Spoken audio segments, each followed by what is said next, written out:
Good morning students. आज मैं आपको 10वीं कक्षा के दूसरा पाठ कश्मीरी सेब इसके बारे में आज हम पढ़ेंगे। ओके, सबसे पहले मैं आपको लेखक परिचय देता हूं।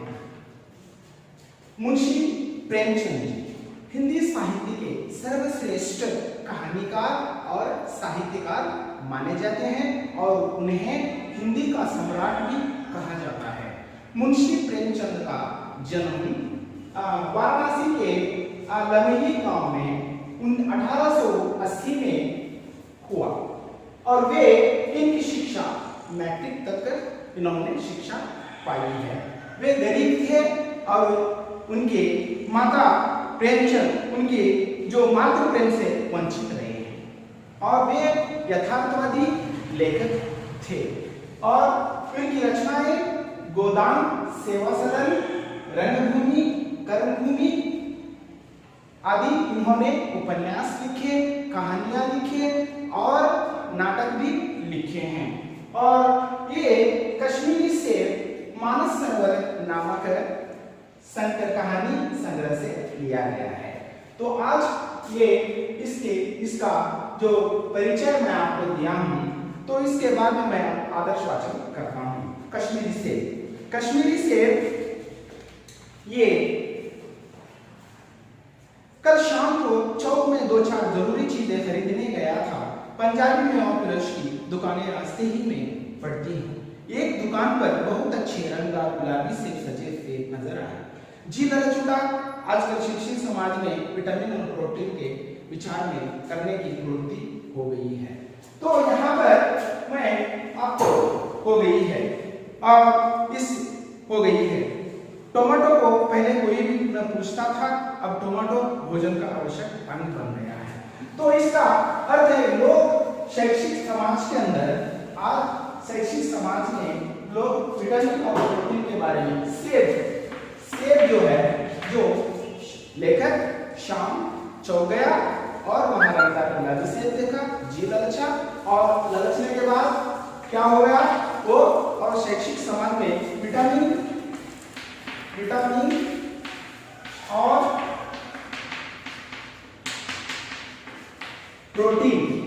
और प्रोटीन के बारे में शैक्षिक समाज में आप ज्यादा जानकारी ले रहे हैं लोग। टोमेटो भोजन का आवश्यक अंग बन गया है। गाजर भी पहले गरीबों के पेट भरने की चीज थी, अमीर लोग तो उसका हलवा ही खाते हैं, मगर पता चलता है गाजर में बहुत विटामिन है, इसलिए अमीर लोग गाजर खाते हैं और मेजों पर उसे भी स्थान मिलने लगा है। और एक सेब खाएंगे तो डॉक्टर को हम दूर रख सकते हैं। और क्या है, इसके बाद में ये कड़वा निम्बोड़ी भी खाने के लिए तैयार हो जाते हैं। तो इसीलिए सेब तो रस और स्वाद में अगर आम से बढ़कर नहीं है तो घटकर भी नहीं है। सेब आम और सेब आम से बढ़कर नहीं है। और यहाँ पर सेब को यह स्थान मिल चुका है, तो इसमें एक गुण भी है, केवल स्वाद की चीज नहीं है, उसमें गुण भी है। हम दुकानदार से मोल भाव किया और आधा सेब मांगे। लेखक दुकानदार के पास जाता है, दुकानदार के पास जाकर सेब पूछता है। सेब कितना?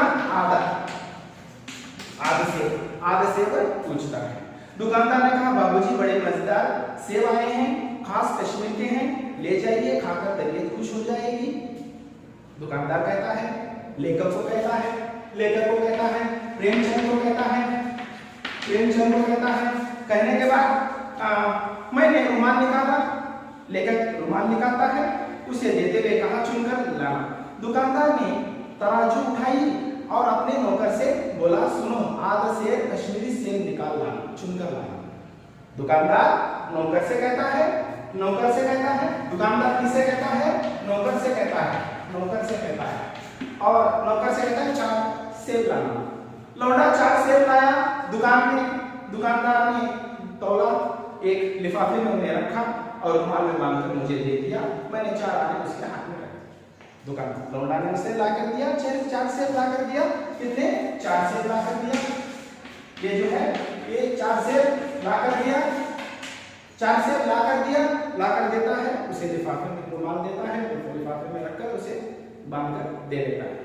घर आकर लिफाफा जो का त्यों रख दिया, कौन? लेकर घर आता है। लेकर क्या करता है? घर आता है।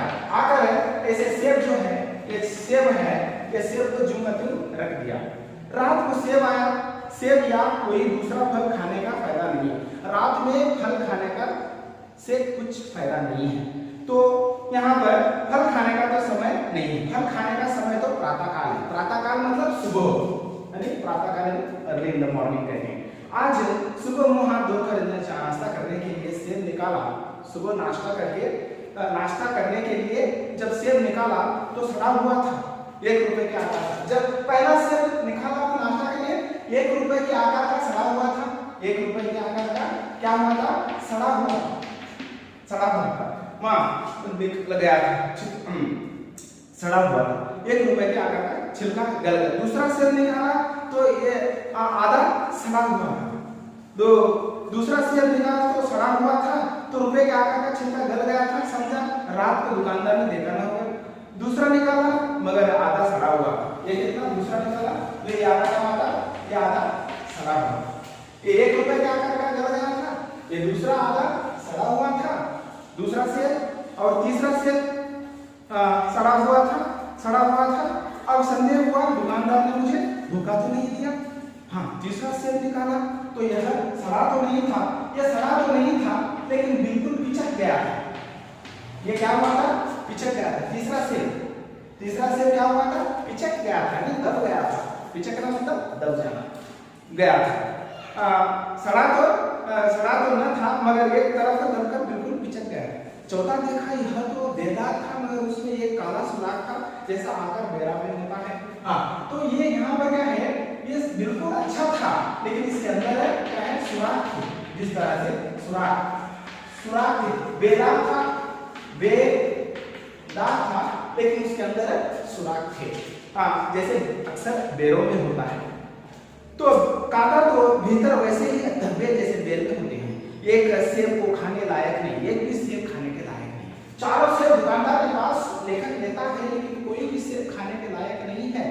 तो कांटा तो भीतर वैसे लायक नहीं। 4 आने पैसे का इतना न हुआ जितना समाज के इस चारित्रिक पतन का। सोचने लगा कि इतना चाहिए, मुझे पैसों की चिंता नहीं है, लेकिन समाज के इस तरह से धोखा देते हैं, ये चारित्रिक पतन है।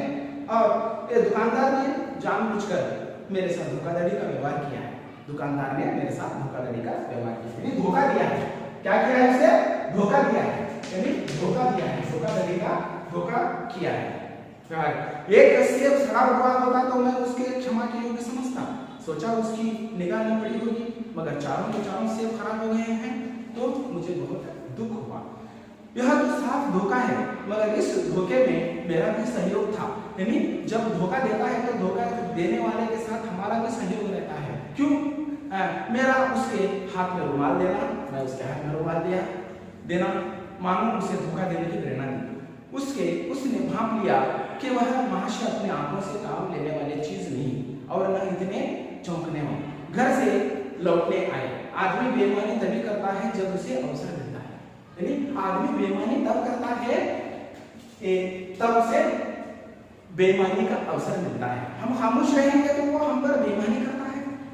हाँ, तो चाहे वो बेईमानी का अवसर है, चाहे वो अपने ढीलेपन से हो या सहजपन से, चाहे हम सहजपन से हो या ढीलेपन से हो, बेईमानी होता है, उसमें हमारा सहयोग रहता है। तो यहाँ पर फिर पहले ऐसा नहीं था, व्यापारियों में साख मिली थी। उस जमाने में व्यापारी लोग उस जमाने में साख लाइन लगी रहती थी।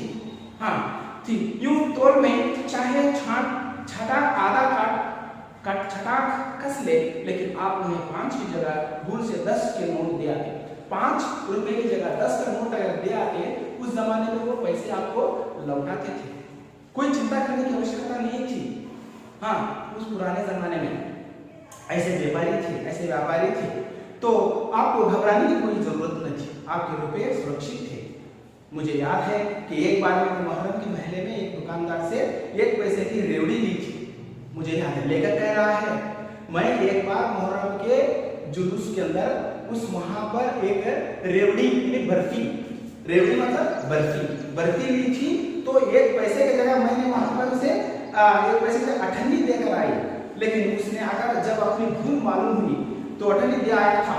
घर आकर अपनी भूल मालूम हुई, जब मैं उसे पैसे ज्यादा दिए, मेरी भूल हुई है, पैसे उसे ज्यादा दिया हूँ, लेकिन घर आने के बाद मालूम है कि मेरे पैसे मांगू उसके पास हैं, लेकिन मैं भागते भागते उसके पास गया तो वो मुझे वापस पैसे दे देता है और कहता है बाबूजी मुझे क्षमा कीजिए, आपके पैसे मेरे पास हैं, ले लीजिए।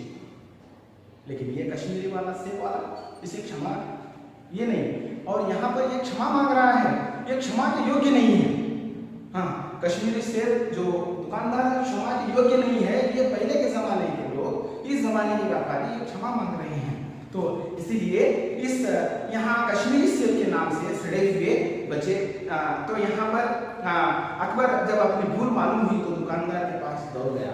अच्छा नहीं थी कि अठन्नी लौटाएंगे पर, लेकिन उसने प्रसन्नता से अठन्नी लौटा दी और उल्टे मुंह से क्षमा मांगी। यहाँ कश्मीरी सेब के नाम से सड़े हुए सेब बेचे जाते हैं, कश्मीरी नाम के नाम से यहाँ पर सड़े हुए सेब बेचे जाते हैं। और आशा है फाटक में बाजार में जाकर मेरी तरह आंखें न बंद किया करेंगे, नहीं तो उन्हें भी कश्मीरी सेब मिलेंगे। लेखक कहता है कि मेरी तरह आंखें बंद करके बाजार में कोई भी चीज न खरीदे।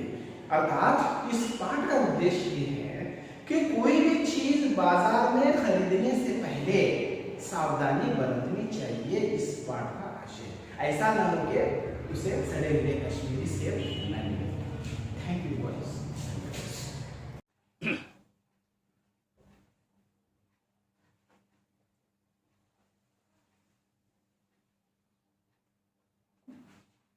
Good morning, children.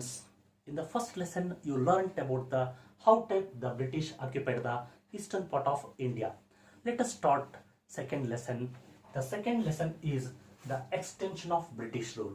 In this lesson, you are going to learn 4 important topics. They are Anglo-Maratha wars, and the second one is Subsidiary alliance, and third one is Anglo-Sikh wars, and fourth one is Doctrine of lapse, introduced by Dalhousie.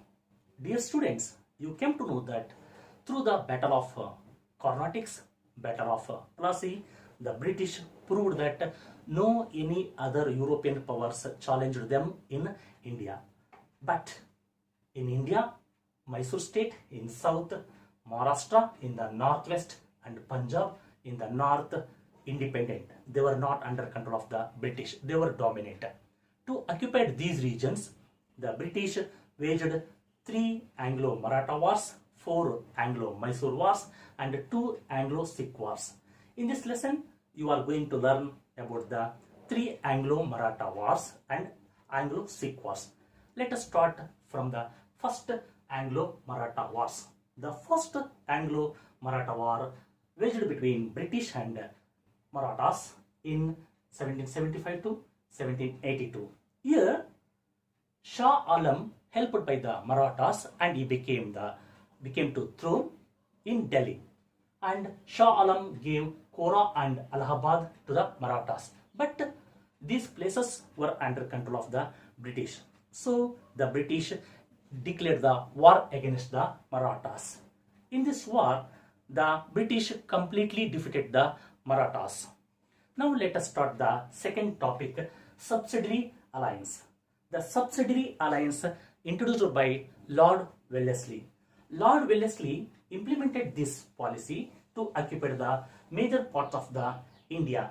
According to Lord Dalhousie, what he introduced the Subsidiary alliance, the major conditions of the Subsidiary alliance: Indian local king kept one British army in his court, and Indian king gave the salary and other expenses of the British army. And third one is one British resident kept in the court of the Indian king. And fourth topic is the Indian king could not appoint any other European officer in his office. Through the doctrine of Subsidiary alliance, the British gained political power in some parts of the India. Now let us start the Second Anglo-Maratha War. The Second Anglo-Maratha War waged in 1803 up to 1805. Here the enmity between the Maratha leaders helped to British to gain the political supremacy in Maharashtra. Here also the British gained upper hand. So now let us start the Third Anglo-Maratha War. In Third Anglo-Maratha War, the Maratha leaders like Holkar, Bhonsle, Scindia and Gaikwad, these four Maratha families tried to become free from the clutches of the British, and they want to become free from the British dominate. So the Maratha families declared the war against British. The Marathas burnt the Pune residences of the British, but finally the British ruthlessly defeated all these Maratha confederations. By this, the British gained upper hand in Maharashtra also. Now let us start the Anglo-Sikh wars. So in Punjab, Ranjit Singh was a great king. He popularly called as King of Punjab, and he also earned one great title, Lion of Punjab. After the death of Ranjit Singh, a political anarchy created in Punjab. The British utilized this opportunity in favor of them. The British occupied the Punjab through the wars. First, he declared the war against the Punjab in 1845. During this time, the Hindus, Sikhs and Muslims got together to defeat the British. But due to military force, the British occupied and defeated the Punjab, and the whole Punjab military army defeated by the British. Now let us start the last topic of this lesson. Last topic is Doctrine of Lapse. The Doctrine of Lapse introduced by Dalhousie. Dalhousie introduced this policy to occupy the major regions of the India. According to Doctrine of Lapse, the Indian king died without children. Their states occupied by the British. Means if any Indian king died without children, so the adopted children, Dattu Makkalu, they do not have the right to become the kings. Based on this principle, the British occupied the major states of India. The British occupied the states under the Doctrine of Lapse are, my dear students, Jhansi, Satara, Jaipur, Sambalpur and Udaipur, etc.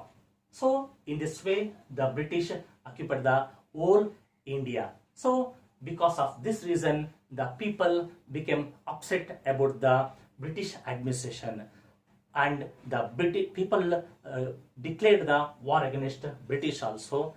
So even though the British suppressed all these revolts of the Indians, in this way the British completely covered the whole India.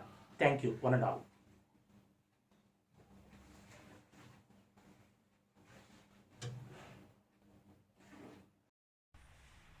ಪ್ರೀತಿಯ ವಿದ್ಯಾರ್ಥಿಗಳೇ, ಇಂದು ನಾವು ಕನ್ನಡದ ಎರಡನೇ ಪಾಠವನ್ನು ಅಭ್ಯಾಸ ಮಾಡೋಣ. ಎರಡನೇ ಪಾಠದ ಹೆಸರು ಹಸಿ-ಮಸಿ ಕೃಷಿ ಅಂತ. ಹಸಿ-ಮಸಿ ಕೃಷಿ ಅಂತಕ್ಕಂತಹ ಪಾಠವನ್ನು ಬರೆದಿರ್ತಕ್ಕಂತಹ ಲೇಖಕರು ಶ್ರೀ ಪಂಡಿತಾರಾಧ್ಯ ಶಿವಾಚಾರ್ಯ ಸ್ವಾಮಿ ಅಂತ. ಪಂಡಿತಾರಾಧ್ಯ ಶಿವಾಚಾರ್ಯ ಸ್ವಾಮಿಯವರು 1951ರಲ್ಲಿ ಜನಿಸಿದ್ರು. ಇವರ ಜನ್ಮಸ್ಥಳ ಬಂದ್ಬಿಟ್ಟು ಹಾವೇರಿ ಜಿಲ್ಲೆಯ ರಾಣಿಬೆನ್ನೂರು ತಾಲೂಕಿನ ಹೆಡೆಯಾಳ ಅಂತಕ್ಕಂತಹ ಒಂದು ಗ್ರಾಮದಲ್ಲಿ ಅವರು ಜನಿಸಿದ್ದಾರೆ. ಇನ್ನು ಇವರು ಸಾಕಷ್ಟು 60ಕ್ಕಿಂತಲೂ ಹೆಚ್ಚು ಕೃತಿಗಳನ್ನು ರಚಿಸಿದ್ದಾರೆ. ಅವುಗಳಲ್ಲಿ ಮುಖ್ಯವಾಗಿರ್ತಕ್ಕಂತಹ ಕೃತಿಗಳು ಅಂತ ಹೇಳಿದ್ರೆ ಜೀವನ ದರ್ಶನ, ಕೈದೀವಿಗೆ, ಹುಟ್ಟು ಸಾವುಗಳ ಮಧ್ಯೆ ಅಂತಕ್ಕಂತಹ ಕೃತಿಗಳನ್ನು ಕೂಡ ಅವರು ರಚನೆ ಮಾಡಿದ್ದಾರೆ. ಅವರಿಗೆ ಸಾಕಷ್ಟು ಪ್ರಶಸ್ತಿಗಳು ಕೂಡ ಲಭಿಸಿದವೆ. ಆ ಪ್ರಶಸ್ತಿಗಳಲ್ಲಿ ಪ್ರಮುಖವಾಗಿರ್ತಕ್ಕಂತಹ ಪ್ರಶಸ್ತಿಗಳು ಅಂತ ಹೇಳಿದ್ರೆ ಗೌರವ ಡಾಕ್ಟರೇಟ್ ಪ್ರಶಸ್ತಿ, ಪಾಲ್ ಹ್ಯಾರಿಸ್ ಅಂತಕ್ಕಂತಹ ಪ್ರಶಸ್ತಿ ಮತ್ತು ರಾಜ್ಯೋತ್ಸವ ಪ್ರಶಸ್ತಿಗಳು ಕೂಡ ಅವರಿಗೆ ಲಭಿಸಿದವೆ. ಇವರು ಈ ಹಸಿ ಮಸಿ ಕೃಷಿ ಅಂತಕ್ಕಂತಹ ಪಾಠವನ್ನ ರಚನೆ ಮಾಡಿದ್ದಾರೆ. ಹಸಿ ಅಂದ್ರೆ ಏನು, ಮಸಿ ಅಂದ್ರೆ ಏನು, ಕೃಷಿ ಅಂದ್ರೆ ಏನು ಅಂತಕ್ಕಂಥದ್ರ ಬಗ್ಗೆ ನಾವು ತಿಳ್ಕೊಳ್ಳೋಣ. ಹಸಿ ಅಂತ ಹೇಳಿದ್ರೆ ಯುದ್ಧ. ಹಸಿ ಅಂದ್ರೆ ಯುದ್ಧ. ಯುದ್ಧ ಅಂತ ಹೇಳಿದ್ರೆ ಯುದ್ಧದಲ್ಲಿ ಪ್ರಮುಖ ಪಾತ್ರ ಯಾರಿರ್ತದೆ? ಸೈನಿಕರಿರ್ತದೆ. ಹಸಿ ಅಂತ ಹೇಳಿದ್ರೆ ಒಂದು ಅರ್ಥದಲ್ಲಿ ಯುದ್ಧ ಮತ್ತು ಸೈನಿಕ ಅಂತಕ್ಕಂತಹ ಪದಗಳು ಬರ್ತವೆ. ಇನ್ನೊಂದು ಮಸಿ ಅಂತ ಹೇಳಿ, ಮಸಿ ಅಂತ ಹೇಳಿದ್ರೆ ಸಾಹಿತ್ಯ ರಚನೆ ಅಂತ ಹೇಳಿ, ಕವಿಗಳು ಲೇಖಕರು ರಚನೆ ಮಾಡ್ತಕ್ಕಂತಹ ಒಂದು ಭಾಗವನ್ನ ನಾವು ಸಾಹಿತ್ಯ ಅಂತ ಹೇಳಿ ಕರಿತೀವಿ. ನೆಕ್ಸ್ಟ್ ಕೃಷಿ ಅಂತಕ್ಕಂಥದ್ದು. ಕೃಷಿ ಅಂದ್ರೆ ಏನು? ವ್ಯವಸಾಯ. ನೀವು ಅಗ್ರಿಕಲ್ಚರ್ ಅಂತ ಏನ್ ಹೇಳ್ತೀರಲ್ಲ ಅದಕ್ಕೆ ಕೃಷಿ ಅಂತ ಹೇಳಿ ಕನ್ನಡದಲ್ಲಿ ನಾವು ಹೇಳ್ತೀವಿ. ಈ ಹಸಿ ಮಸಿ ಕೃಷಿ ಅಂತಕ್ಕಂತಹ ಪಾಠದಲ್ಲಿ ಪ್ರಮುಖವಾಗಿ ನಾವು ಏನೆಲ್ಲ ಅದನ್ನು ತಿಳ್ಕೋಬೇಕು ಅಂತಕ್ಕಂಥದ್ದ ಕೆಲವು ಅಂಶಗಳನ್ನ ನಾನು ನಿಮ್ಮ ಮುಂದೆ ಹೇಳ್ತಾ ಇದ್ದೀನಿ. ಈ ಹಸಿ ಮೊದಲು ನಾವು ಹಸಿ ಅನ್ನೋದ್ರ ಬಗ್ಗೆ ತಿಳ್ಕೊಳ್ಳೋಣ. ಹಸಿ ಅಂತ ಹೇಳಿದ್ರೆ ಏನ್ ಹೇಳಿದ್ವಿ? ಯುದ್ಧ. ಯುದ್ಧದಲ್ಲಿ ಯಾರು ಬರ್ತಾರೆ? ಪ್ರಮುಖ ಪಾತ್ರ ಸೈನಿಕರದಿರ್ತದೆ. ಇವತ್ತು ಯಾಕೆ ನಮಗೆ ಸೈನಿಕರ ಒಂದು ಅವಶ್ಯಕತೆ ಇದೆ ಅಂತ ಹೇಳಿದ್ರೆ, ಇವತ್ತು ಸೈನಿಕರೇ ನಮ್ಮ ದೇಶವನ್ನ ರಕ್ಷಣೆ ಮಾಡ್ತಾ ಇದ್ದಾರೆ. ನಾವು ಏನೇ ಸಾಧನೆ ಮಾಡಬೇಕು ಅಂದಾಗ ನಮಗೆ ರಕ್ಷಣೆ ಬೇಕು. ಹಾಗೇನೆ ನಮ್ಮ ದೇಶದಲ್ಲಿ ಅಭಿವೃದ್ಧಿ ಆಗಬೇಕು, ನಮ್ಮ ದೇಶ ರಕ್ಷಣೆ ಆಗಬೇಕು ಅಂತ ಹೇಳಿದ್ರೆ ನಮಗೆ ಪ್ರಮುಖ ಪಾತ್ರ ಯಾರಿರ್ತದೆ? ಯುದ್ಧ ಮಾಡ್ತಕ್ಕಂತಹ, ಗಡಿ ಭಾಗವನ್ನ ಕಾಯ್ತಕ್ಕಂತಹ, ನಮ್ಮ ದೇಶದ ಗಡಿ ಭಾಗವನ್ನ ಕಾಯ್ತಕ್ಕಂತಹ ಸೈನಿಕರ ಪಾತ್ರ ಪ್ರಮುಖವಾಗಿರ್ತದೆ. ಆ ಸೈನಿಕರಿಗೆ ಏನೆಲ್ಲ ಬೇಕೋ ಆ ಎಲ್ಲ ವ್ಯವಸ್ಥೆಯನ್ನ ಇವತ್ತು ನಾವು ಮಾಡ್ತಾ ಇದ್ದೀವಿ. ಅವರಿಗೆ ಸಲ್ಲಿಸಬೇಕಾಗಿರ್ತಕ್ಕಂತಹ ಗೌರವವನ್ನು ಕೊಡ್ತಾ ಇದ್ದೀವಿ ಮತ್ತು ದೇಶದಿಂದ ಮತ್ತು ಸರ್ಕಾರದಿಂದ ಅವರಿಗೆ ಏನೆಲ್ಲ ಸೌಲಭ್ಯಗಳು ಸಿಗಬೇಕೋ ಅದನ್ನು ಕೂಡ ಕೊಡ್ತಾ ಇದ್ದಾರೆ. ಅದನ್ನು ನಾವು ಇವತ್ತು ಪ್ರತಿ ವರ್ಷದ ಬಜೆಟ್ ಅಂತ ನೋಡ್ಬಿಟ್ರೆ ಬಜೆಟ್ನಲ್ಲಿ ಅತಿ ಹೆಚ್ಚಿನ ಭಾಗವನ್ನ ಸೈನಿಕರಿಗಾಗಿ ಇವತ್ತು ಸರ್ಕಾರ ಮೀಸಲಿಟ್ಟಿದೆ ಅಂತ ಹೇಳಿ. ಅವರ ಪಾತ್ರ ಪ್ರಮುಖವಾಗಿರ್ತಕ್ಕಂಥದ್ದು. ಅವರು ಏನ್ ಮಾಡ್ತಾರೆ? ಅವರು ಅಕಸ್ಮಾತ್ ಆಗಿ ನಮಗೆ ಸೈನಿಕರು ಇಲ್ಲಪ್ಪ, ನಮ್ಮ ದೇಶವನ್ನ ರಕ್ಷಣೆ ಮಾಡ್ತಕ್ಕಂತಹ ಸೈನಿಕರಿಲ್ಲ, ನಮ್ಮ ದೇಶಕ್ಕೆ ರಕ್ಷಣೆ ಇಲ್ಲ ಅಂತಂದ್ರೆ ಏನಾಗುತ್ತೆ? ಪರದೇಶದವರು ಬರ್ತಾರೆ, ಬಂದು ಅವರು ತಮ್ಮ ದುರ್ಬಲ ಒಂದು ದುರಾಡಳಿತವನ್ನ ನಮ್ಮ ಮೇಲೆ ನಡೆಸಿ ಯುದ್ಧವನ್ನ ಮಾಡಿ ನಮ್ಮನ್ನು ಗುಲಾಮರನ್ನಾಗಿ ಮಾಡಿಕೊಂಡು ಅವರೇ ನಮ್ಮನ್ನು ಆಳಲಿಕ್ಕೆ ಶುರು ಮಾಡ್ತಾರೆ. ಈ ಒಂದು ಕೆಟ್ಟ ಒಂದು ಸನ್ನಿವೇಶ ಬರಲಾರ್ದಂಗೆ ನಾವು ಕಾಯ್ಕೋಬೇಕು ಅಂತ ಹೇಳಿದ್ರೆ ಅದು ಸೈನಿಕರಿಂದ ಮಾತ್ರ ಸಾಧ್ಯ. ಹಾಗಾಗಿ ನಾವು ಸೈನಿಕರನ್ನ ಏನ್ ಮಾಡ್ಬೇಕಾಗ್ತದೆ?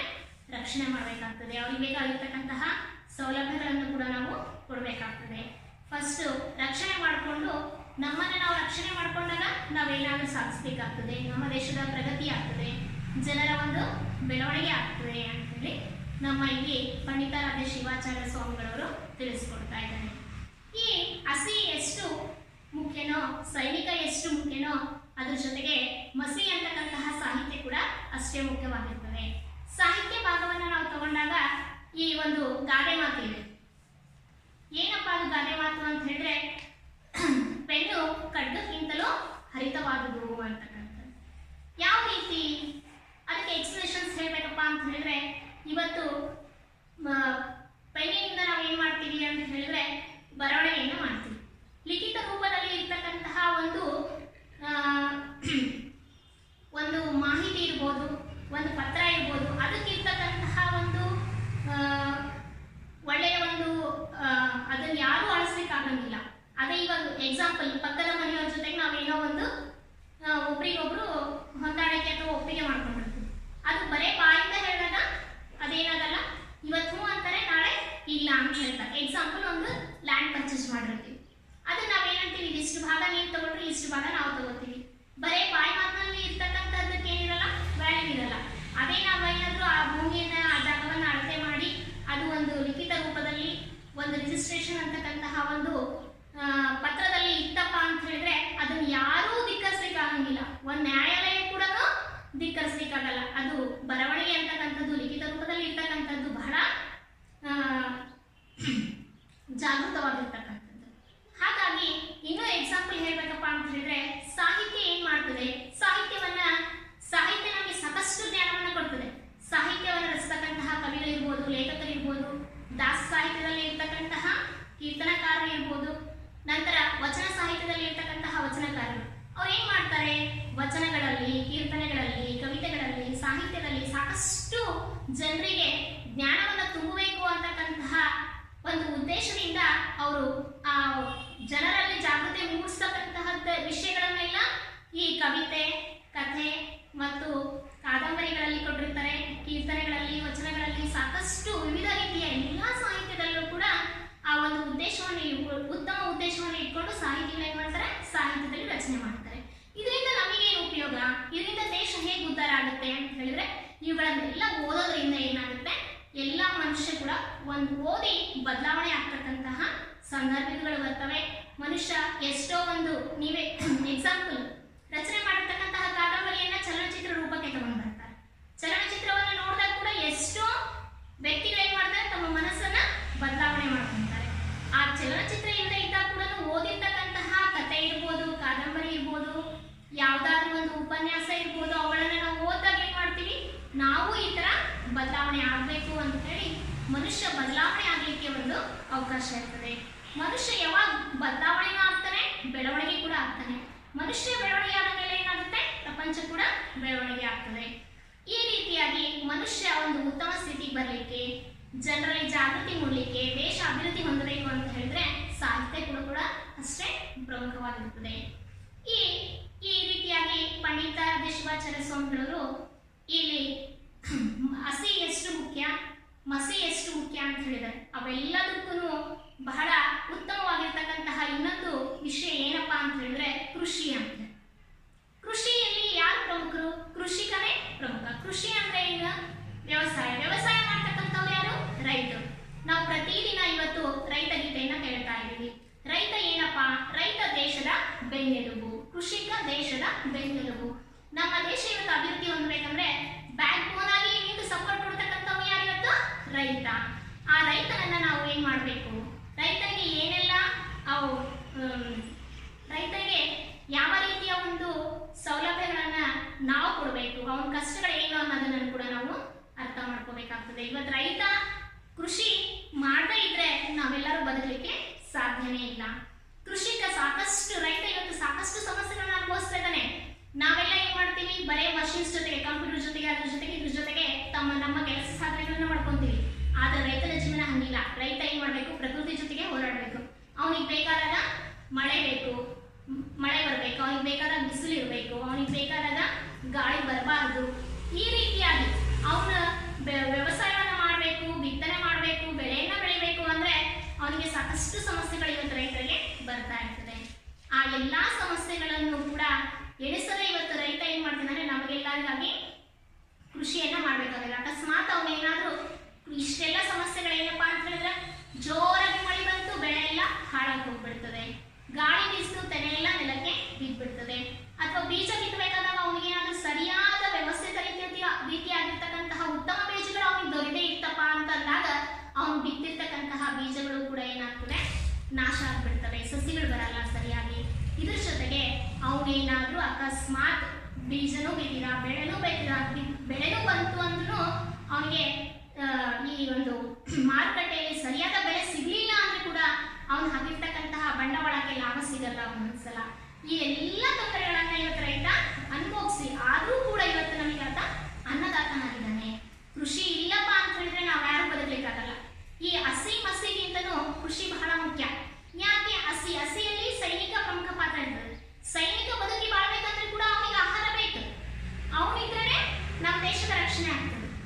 ನಮ್ಮ ದೇಶ ರಕ್ಷಣೆ ಆಗಲಿಕ್ಕೆ ಸೈನಿಕ ಬೇಕು. ಸೈನಿಕ ಬದುಕಬೇಕಂದ್ರೆ ಅದಕ್ಕೆ ಅಟ್ಯಾಚ್ಮೆಂಟ್ ಏನಿದೆ, ಆಹಾರ ಬೇಕು. ಆಹಾರ ಯಾರಿಂದ ಸಿಗುತ್ತೆ? ರೈತನಿಂದ ನಮಗೆ ಸಿಗ್ತದೆ. ಹೋಗಿ ಯಾವ್ದಾದ್ರು ಒಂದು ಫ್ಯಾಕ್ಟ್ರಿನಲ್ಲಿ ಹೋಗಿ ಇವತ್ತು ನನಗೆ ಟೊಮೆಟೊ ಹಣ್ಣು ಬೇಕಂದ್ರೆ ಯಾವ್ದೋ ಫ್ಯಾಕ್ಟ್ರಿ ಒಳಗೆ ಸಿಗ್ತದೆ, ನೀವು ಟೊಮೆಟೊ ಹಣ್ಣು ಸಿಗಂಗಿಲ್ಲ. ಆದ್ರೆ ಕೆಲವು ಎಲ್ಲಾ ವಸ್ತುಗಳು ಮಷೀನಲ್ಲಿ ಸಿಗ್ಬೋದು. ಅಕ್ಕಿ ಹೋಗಿ ಎಲ್ಲ ಒಂದು ಫ್ಯಾಕ್ಟ್ರಿ ಒಳಗೆ ಅಕ್ಕಿ ಮಾಡ್ತಾರೆ, ನೋಡ್ಕೊಂಡು ಬರ್ರಿ, ಸಿಗಂಗಿಲ್ಲ. ನಮಗೆ ಬೇಕಾಗಿರ್ತಕ್ಕಂಥ ಆಹಾರ ಪದಾರ್ಥಗಳು ಇರದೇ ಇದ್ರೆ ನಾವು ಬದುಕಕ್ಕಾಗಲ್ಲ. ಅದೇ ರೀತಿ ಆ ಎಲ್ಲಾ ಆಹಾರ ಪದಾರ್ಥಗಳನ್ನ ಕೊಡ್ತಕ್ಕಂತಹ ರೈತನ ಪಾತ್ರ ಮಹತ್ವವಾದದ್ದು ಅಂತ ಹೇಳಿ ಪಂಡಿತಾರಾಧ್ಯ ಶಿವಾಚಾರ್ಯ ಸ್ವಾಮಿಗಳು ತಿಳಿಸ್ಕೊಡ್ತಾ ಇದ್ದಾರೆ. ಹಾಗಾಗಿ ನಾವು ಲೇಖಕರು, ನಮಗೆ ಸಾಹಿತ್ಯ ಕೂಡ ಅಷ್ಟೇ ಮುಖ್ಯ ಇರ್ತದೆ, ಸೈನಿಕ ಕೂಡ ಅಷ್ಟೇ ಮುಖ್ಯ ಇರ್ತದೆ. ಸಾಹಿತ್ಯವನ್ನು ರಚಿಸ್ತಕ್ಕಂತಹ ಕವಿಗಳಾಗಿರ್ಬೋದು ಮತ್ತು ಕೃಷಿಯನ್ನು ಮಾಡ್ತಕ್ಕಂತಹ ಕೃಷಿಕ ಆಗಿರ್ಬೋದು, ಮೂವರು ಕೂಡ ಬಹಳ ಮುಖ್ಯ. ಈ ಮೂವರಿಂದ ಈ ಒಂದು ಮಾತನ್ನ ನಮ್ಮ ಹಿರಿಯರೇ ಹೇಳಿದ್ದಾರೆ. ಹಸಿ ಮಸಿ ಕೃಷಿಯಿಂದ ಜನರ ಒಂದು ಪ್ರಗತಿ, ದೇಶದ ಒಂದು ಬೆಳವಣಿಗೆ ಆಗಲಿಕ್ಕೆ ಸಾಧ್ಯ. ಈ ಹಸಿ ಮಸಿ ಕೃಷಿ ಇಲ್ಲ ಅಂತ ಹೇಳಿದ್ರೆ ನಮ್ಮ ದೇಶದ ಬೆಳವಣಿಗೆಗೆ ಕುಂದು ಬರ್ತದೆ. ನಾವು ಅವು ಮೂರನ್ನು ಕೂಡ ರೂಢಿಸ್ಕೊಂಡು ಹೋಗಬೇಕು ಅಂಥೇಳಿ ಈ ಒಂದು ಪಾಠದ ಸಾರಾಂಶವಿರ್ತದೆ. Dear students of class 10th, after completion of the first lesson, we have to go to the first poem, To a Pair of Saris Cranes, written by Dr. Manmohan Singh. You must have known Manmohan Singh is the former Prime Minister of India who was in his office from 2004 to 2014. Means 2 times he became the Prime Minister of India. A very gentleman, very diplomatic person, and interestingly a very good poet also. And above all, he is a great economist who has changed India as a progressive country. Now we have to go to his poem, To a Pair of Saris Cranes. Dear students, this is a very heart-touching poem. The poem is very simple. It is a tragic story of a pair of saris cranes. Cranes, you know, we call it as a kokkare, kannadadalli. ಬಾತುಕೋಳಿ ಅಲ್ಲ, ಕೊಕ್ಕರೆ. Saris cranes, a big one. ದೊಡ್ಡ ಕೊಕ್ಕರೆಗಳು. So, which are able to fly. ಅವಕ್ಕೆ ಹಾರಲಕ್ಕೆ ಬರ್ತದೆ ಆ ಕೊಕ್ಕರೆಗಳಿಗೆ. They move from one place to another place. So, ಬಾತುಕೋಳಿಗಳು ಹಾಗಿಲ್ಲ. They just swim across in the water. Yes, you must have known what the saris cranes are. Crane, there is another word as a noun, crane. So which we use, the machine which we use to lift some heavy things, that is separate. Here crane means a bird, kokkare kannadadalli. Yes, this is a tragic love story of 2 cranes, as he has already told, pair of saris cranes. Pair means 2, couple. So the story is very simple, and before we go to the summary, we should understand the central idea of the poem. Central idea of the poem means all the poems are based on one line or one theme, each poem. So once we understand the central idea of the poem, we will be able to understand the entire poem very effectively. The central idea of this poem is the honest love of the birds and cruelty of the human beings. So the whole poem is based on this line. So dear students, when you write the summary of the poem, first you should start the name of the poem, name of the poet, and the central idea. This makes the reader of the summary to understand what exactly the summary has contained. Yes, so I think you have followed me. Yes, here 2 saris cranes, a male and female, were sitting on the top of the tree. They were enjoying their golden moments. Meanwhile, a hunter came and shot down a male crane ruthlessly. Ruthlessly means very cruelly. No mercy. That is called ruthless. Ruthless. So he shot down. Shot down ಅಂತ ಹೇಳಿದ್ರೆ ಗನ್ನಿಂದ ಹೊಡೆಯೋದು. Shot down, ಒಂದು ವಸ್ತುವನ್ನು, ಒಂದು ಪ್ರಾಣಿಯನ್ನು ನಾವು ಗನ್ನಿಂದ ಹೊಡೆದು ಕೆಳಗಡೆ ಬೀಳಿಸಿದಾಗ that is we call it as shot down. He shot down a male crane and it fell down, died. So the another crane, the female crane, which was shocked with the incident, it was very much shocked and it flew into the air, and from there it was circling in the sky. The male crane which died on the floor, its condition was very, very pathetic. Pathetic means very sad. Patho songs we call. Patho means sad songs. So its condition was very pathetic. So a bird which was enjoying a very beautiful moments with its mate. Mate means friend. A few seconds before, now it laying dead on the floor, on the ground. So the hunter who had no mercy at all, he broke its neck and filled it in the bag and took away the dead crane. the female crane, which was seeing all those things from the sky, immediately landed, and she touched, she kissed the leftover feathers of that crane, and the entire land was bloodshedded. Bloodshedded ಅಂದರೆ ಅಲ್ಲೆಲ್ಲ ರಕ್ತ ಚೆಲ್ಬಿಟ್ಟಿತ್ತು.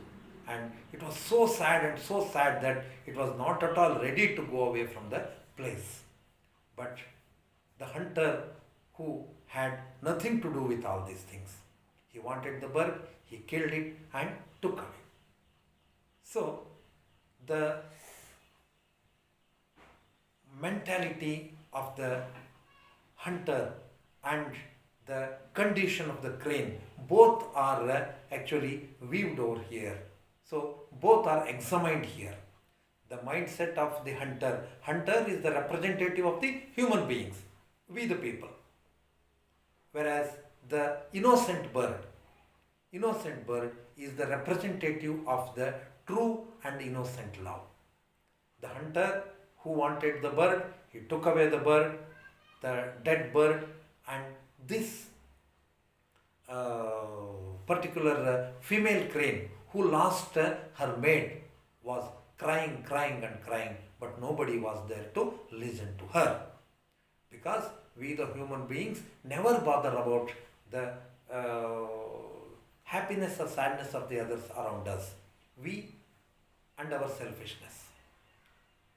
The poet ends the poem with this message. So the love of the crane was beyond our thoughts, beyond the thought of the human being. So dear students, the view of the poet at the end of the poem is, so we the human beings live for ourselves' sake. We love others for ourselves' sake. But whereas the other animals, they want something, they will be with their own kind for the sake of to be with them. That's why the meaning of the poem, as I told you in the beginning, the central idea of the poem is the innocent love of the birds and the cruelty of the human beings is proved at the end. Means we never bother how others are. We only bother about how happy we are, even in the cost of the others, with the cost of the others. Let others die. We should be happy and good. So this was what Manmohan Singh wanted to tell through this poem. Dear students, go through this summary twice or three times, and when we meet in the class, we will discuss more with some more incidents and some more illustrations of such kind which happen around us, and we discuss thoroughly and effectively. Thank you.